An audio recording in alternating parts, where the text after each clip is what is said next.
Hi అండి. Welcome back to our channel. ఈ వీడియోలు చాలా సింపుల్‌గా అండ్ హెల్తీగా కేవలం 10 నిమిషాల్లో తయారు చేసుకునే ఈ హెల్తీ అయిన స్వీట్ ఎలా తయారు చేసుకోవాలో చూసేద్దామండి. పిల్లలు స్వీట్స్ అడిగితే మనం తొందరగా బేకరీస్ వెళ్ళకుండా అండ్ షాప్స్ వెళ్ళకుండా చాలా సింపుల్‌గా 10 నిమిషాల్లో ఇంట్లో ఉన్న ఐటెమ్స్‌తోనే హెల్తీగా ఈ స్వీట్ చేసేయొచ్చండి. తప్పకుండా ట్రై చేసేయండి. నా ఛానల్‌ని కొత్తగా చూసేవాళ్ళు ప్లీజ్ ఛానల్‌ని సబ్స్క్రైబ్ చేసి సపోర్ట్ చేయండి. అండ్ లైక్ చేయడం మాత్రం మర్చిపోకండి. చివర్లో వీడియో నచ్చినట్లయితే ఇప్పుడు ఈ హెల్తీ అయిన స్వీట్ మనం కేవలం 10 నిమిషాల్లో ఎలా తయారు చేసుకోవాలో చూసేద్దామండి. ఇక్కడ నేను కొబ్బరి తీసుకున్నానండి, పచ్చి కొబ్బరి. ఇలా నేను బాగా సన్నగా కట్ చేసుకొని పైన పొట్టు ఉంటుంది కదండి, అది నేను అంతా క్లీన్ చేసేసానండి. ఇలా వైట్ కలర్ మాత్రమే తీసుకున్నాను. ఇలా మనం సన్నగా కట్ చేసుకొని ఇలా ఒక మిక్సీ జార్లో వేసుకోవాలండి. ఈ స్వీట్‌కి అయితే ఇలా మనం పచ్చ కొబ్బరిని యూజ్ చేయడమే చాలా బావుంటుందండి. అండ్ టేస్టీగా ఉంటుంది. ఇలా అర్ధం చిప్ప కొబ్బరి తీసుకొని, ఇలా పైన పొట్టు తీసుకొని, ఇలా సన్నగా కట్ చేసుకొని, ఇలా మిక్సీలో యాడ్ చేసుకోవాలండి. తరువాత ఇందులో మనం కాచి చల్లార్చిన పాలు హాఫ్ గ్లాస్ తీసుకుంటున్నానండి టీ గ్లాస్‌లో. ఇలా యాడ్ చేసుకోవాలి. తరువాత ఇందులో 1 కప్ షుగర్ యాడ్ చేస్తున్నాను.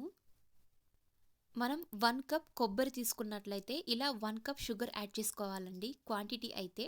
ఇలా నేను కొద్దిగా 2 యాలకులు యాడ్ చేస్తున్నానండి. ఇప్పుడు దీన్ని మనం మిక్సీ పట్టుకోవాలి. మెత్తటి పేస్ట్ చేసుకోవాలండి. కచ్చా పచ్చాగా ఉండకూడదండి. చాలా మెత్తటి పేస్ట్ చేసుకోవాలి. ఇప్పుడు ఒక ప్యాన్ తీసుకొని ఇందులో నేను 1 స్పూన్ ఘీ యాడ్ చేస్తున్నాను. ఇలా మనం ఘీ యాడ్ చేసుకోవడం చాలా సువాసనగా ఉంటుందండి. స్వీట్ అయితే చాలా కమ్మగా ఉంటుంది. నెయ్యి లేకపోతే మనం ఆయిల్ కూడా యూజ్ చేసుకోవచ్చండి. ఏం పర్వాలేదండి.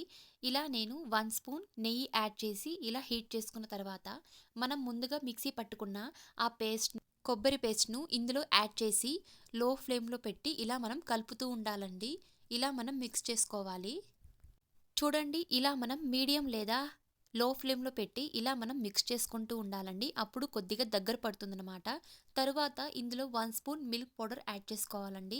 మిల్క్ పౌడర్ కూడా ఆప్షనల్ అండి. లేకపోతే స్కిప్ చేసేయొచ్చు. ఇలా 1 స్పూన్ యాడ్ చేసి బాగా మిక్స్ చేసుకోవాలి ఉండలు లేకుండా లో ఫ్లేమ్‌లో పెట్టుకొని.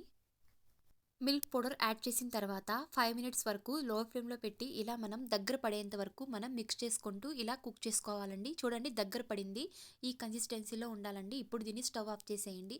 ఇప్పుడు మరొక ప్యాన్ పెట్టుకొని ఇందులో మనం కొద్దిగా పల్లీలు యాడ్ చేసి మనం దోరగా ఫ్రై చేసుకోవాలండి.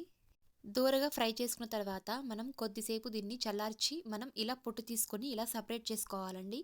చూడండి ఇలా ఉండాలి. ఎక్కువగా మనం ఫ్రై చేయకూడదండి. ఇలా మీడియం కన్సిస్టెన్సీలో ఉండాలి పల్లీలు అనేవి. ఇలా మనం ఫ్రై చేసుకున్న తర్వాత ఇప్పుడు ఒక మిక్సీ జార్ తీసుకొని ఇందులో మనం ఈ పల్లీలను యాడ్ చేసుకోవాలండి. ఇలా యాడ్ చేసి మనం మిక్సీ పట్టుకోవాలండి. చాలా మెత్తటి పేస్ట్ చేసుకోవాలి. ఇలా ఒక ప్లేట్ తీసుకొని ఇందులో మనం మిక్సీ పట్టుకున్న పల్లీల పౌడర్‌ని ఇందులో యాడ్ చేసుకోవాలి. తరువాత ఇందులో 1 కప్ బెల్లం యాడ్ చేసుకోవాలండి. ఇక్కడ నేను బ్రౌన్ షుగర్ యాడ్ చేస్తున్నాను. మీరు బెల్లం యాడ్ చేసుకోవచ్చండి. ఇలా యాడ్ చేసి మనం ఇందులో 2 స్పూన్స్ ఇలా బూస్ట్ యాడ్ చేసుకోవాలండి. తరువాత ఇందులో 1 స్పూన్ ఘీ యాడ్ చేస్తున్నాను. ఇలా యాడ్ చేసి అంతా ఒక్కసారిగా మిక్స్ చేసేయాలండి. అంతా ఒక్కసారి కలిసేటట్టు. చూడండి ఇలా మనం బాగా మిక్స్ చేసుకోవాలి వేళ్ళతో. ఒకవేళ గట్టిగా ఉంటే కొద్దిగా ఘీ యాడ్ చేసుకుంటూ ఇలా మనం మిక్స్ చేసుకోవాలండి. ఇప్పుడు ఇలా మనం మిక్స్ చేసుకున్న తర్వాత ఇలా ఒత్తుకుంటూ మనం స్ప్రెడ్ చేసుకోవాలండి. కొద్దిగా ఘీ యాడ్ చేసుకుంటూ ఇలా ప్లేట్ కింద మాత్రం కొద్దిగా ఘీ యాడ్ చేసుకోండి. ఎందుకంటే తీసేటప్పుడు చాలా తొందరగా వస్తుందన్నమాట. ఇలా మనం తీసుకుంటూ ఇలా ఒత్తుకుంటూ మనం ఇలా తయారు చేసుకోవాలండి ఈ పేస్ట్‌ను. చూడండి వేళ్ళతో ఇలా మనం ఒత్తుకుంటూ ఇలా స్ప్రెడ్ చేసుకోవాలండి. అక్కడ ఇక్కడ విరిగిపోతే ఇలా వేళ్ళతో ఇలా మనం అడ్జస్ట్ చేసుకుంటూ ఇలా స్ప్రెడ్ చేసుకోవాలండి. చాలా ఈజీగా ఇలా మనం స్ప్రెడ్ చేసుకున్న తర్వాత మనం ముందుగా ప్రిపేర్ చేసుకున్న ఈ కొబ్బరి పేస్ట్‌ను ఇలా ఇలా అంతా ఒక్క దగ్గర చేర్చుకుంటూ ఇలా మనం తయారు చేసుకోవాలండి. ఇలా స్టిక్ లాగా చేసుకొని ఇలా మిడిల్‌లో పెట్టుకోవాలి. ఇలా అంతా మనం సెట్ చేసుకున్న తర్వాత ఇలా వేళ్ళతో ఇలా మనం రోలింగ్ చేసుకోవాలండి. చాలా నీట్‌గా అండ్ నిదానంగా చేసుకోవాలి. లేదంటే విరిగిపోతుంది. చూడండి ఇలా మనం ఘీ అప్లై చేసుకోవడం వల్ల చాలా నీట్‌గా రోలింగ్ అవుతుందండి.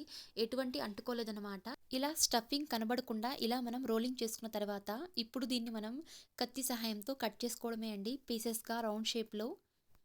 అంతే అండి. చాలా సింపుల్‌గా అండ్ హెల్తీగా కేవలం 10 నిమిషాల్లో తయారు చేసుకొని ఈ స్వీట్ మాత్రం మన ఇంట్లో ఉన్న ఐటెమ్స్‌తోనే తయారు చేసుకోవచ్చండి. స్వీట్ షాప్‌నే మించిపోతుందనమాట. అంత టేస్టీగా ఉంటుందండి. అండ్ హెల్తీ కూడా. తప్పకుండా ట్రై చేసేయండి పిల్లలు స్వీట్స్ అడిగినప్పుడు. మరిన్ని ఇలాంటి వీడియోస్ కోసం ప్లీజ్ ఛానల్‌ని సబ్స్క్రైబ్ చేసి సపోర్ట్ చేయండి. అండ్ లైక్ చేయండి, షేర్ చేయండి. Thank you.